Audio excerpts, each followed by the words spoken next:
There's a study that changed how millions of people think about willpower. It said something intuitive, something that felt true the moment you heard it. Self-control is a finite resource. Use it up and you have less. The study was cited thousands of times. It reshaped psychology textbooks. And then, researchers tried to replicate it. They couldn't. Here's what the theory said and why it landed so hard. In the late 1990s, a series of experiments seemed to show something elegant, that acts of self-control draw from a single mental reserve. Resist the cookies, and you'll give up sooner on a frustrating puzzle. Suppress your emotions during a film, and you'll be less patient afterward. The resource depletes, performance degrades. The effect was called ego depletion. By 2010, a large meta-analysis had pulled together over 200 studies and concluded the effect was real, consistent, and substantial. The theory even had a proposed mechanism: glucose. Self-control, it was argued, consumes blood sugar, which is why willpower might literally be replenished by eating. This wasn't fringe science. It was mainstream psychology's answer to a question everyone already thought they understood. Why do people make worse decisions when they're tired?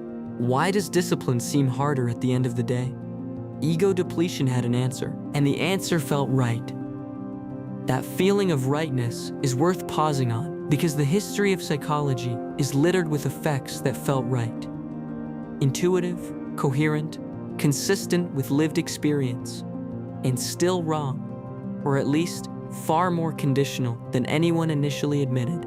The first real crack appeared in 2016. Fractured glass pane, thin fault lines spreading from a center point. A coordinated replication effort involving over 24 labs across multiple countries, all following a pre-registered protocol, found something uncomfortable. When you control for publication bias, when you standardize the procedure, when you run the experiment in a way that can't be selectively reported, the ego depletion effect largely disappears. The overall effect size was near zero. This is the measurement trap. The original paradigm asked participants to suppress their emotional reactions while watching a distressing film, then measured how long they persisted on an unsolvable puzzle. But persistence on an unsolvable puzzle isn't the same as self-control. It might measure frustration tolerance. It might measure how much someone wants to please the experimenter. It might measure nothing stable at all. And this is what gets lost in the popular telling of ego depletion. The depletion tasks and the outcome tasks were often measuring different things while being treated as if they were measuring the same thing. The logic assumed a single underlying resource, but that assumption was never tested. It was embedded in the design. A 2014 analysis raised a sharper version of this concern. The authors argued that what looks like resource depletion might actually be motivational shifting. When you've done something cognitively effortful, you don't necessarily have less capacity. You may simply recalibrate what feels worth doing. The brain isn't running out of fuel, it's updating its priorities. That reframe changes everything. Because if it's motivation, not fuel, then the effect is context-dependent, not universal. And context-dependent effects are much harder to replicate cleanly, which may explain exactly why they didn't. Let's be precise about what the replication record actually shows, because it's messier than either side usually admits. The 2016 pre-registered multi-lab replication found a near-zero effect across 23 labs. That's a serious finding, but a later multi-lab study published in 2021 found a small but statistically significant depletion effect size around 0.10 when using a different induction method, small, not nothing. What do we do with that discrepancy? One interpretation is that ego depletion is a real but fragile effect, present under very specific conditions, absent under others. Another interpretation is that small effects in psychology are easily contaminated by demand characteristics. Participants may behave depleted because they expect to, not because they are. Recent research published in 2025 suggests the picture is even more conditional.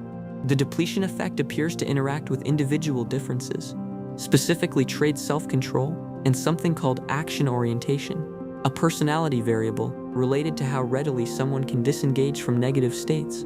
In some people, under some task conditions, something depletion-like occurs. In others, nothing.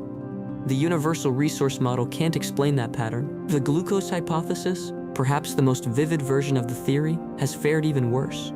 Careful studies failed to find that glucose intake reliably restored self-control performance. And neurologically, the idea that complex cognitive tasks meaningfully deplete whole brain glucose has very limited support. The brain doesn't work like a battery in that sense. What about animal research? A 2015 study examined delay of gratification in capuchin monkeys, testing whether depleting one form of self-control affected another. The results were mixed in ways that complicate the simple resource model rather than confirm it, and a 2019 study on selfish decision-making after depletion is instructive in a different way. It found that depleted participants made more selfish choices, but also showed more self-conflict and regret about those choices afterward. That's not what a simple resource model predicts. A depleted resource shouldn't produce conflict, it should produce disengagement. The regret suggests something more complicated, awareness without control, or motivation without capacity, or something else we don't have clean language for yet. The original architect of the theory has continued to defend a version of it as recently as 2024. The core claim, he argues, has been mischaracterized. The theory was never about total depletion, but about fluctuating states of control. That may be true. It may also be a theory becoming more flexible precisely because the data required it to be. Here's what this actually means for how you understand your own experience. You've probably felt something that resembles ego depletion, a long day of difficult decisions, and by evening you're eating things you didn't intend to eat, or snapping at someone you didn't mean to snap at. That experience is real. The question is what's causing it. If it's a resource running low, the implication is conserve it, ration it, replenish it with glucose or rest. The strategy follows the metaphor, but if it's motivational reallocation, if your brain is recalibrating what feels worth the effort, then the leverage point is different. It's not about the size of the tank. It's about what you're telling yourself the task is worth. That reframe doesn't make self-control easier, but it changes where you'd look for the problem. It also means that the popular advice built on ego depletion, make your important decisions in the morning, limit your choices to preserve willpower, may be partially right for the wrong reasons. Sleep and decision fatigue are real phenomena, but they may not operate through the mechanism the original theory described. The concept did useful work in the culture. It gave people permission to acknowledge that self-control has limits. That's not nothing. But a useful concept and a correct one are not always the same thing. Here's where I'm left with this. The strong version of ego depletion, a universal biological fuel that depletes with use, probably isn't right. The evidence against it is too consistent, too carefully gathered. That part feels settled, at least provisionally. But something is happening when people's self-regulation deteriorates over time or effort. The 2021 multi-lab study found a small effect. Individual differences seem to matter. Context matters. The phenomenon hasn't disappeared. It's just become more complicated than a single metaphor could hold. And I'm genuinely uncertain what to do with that. Science retiring a clean theory rarely replaces it with an equally clean one.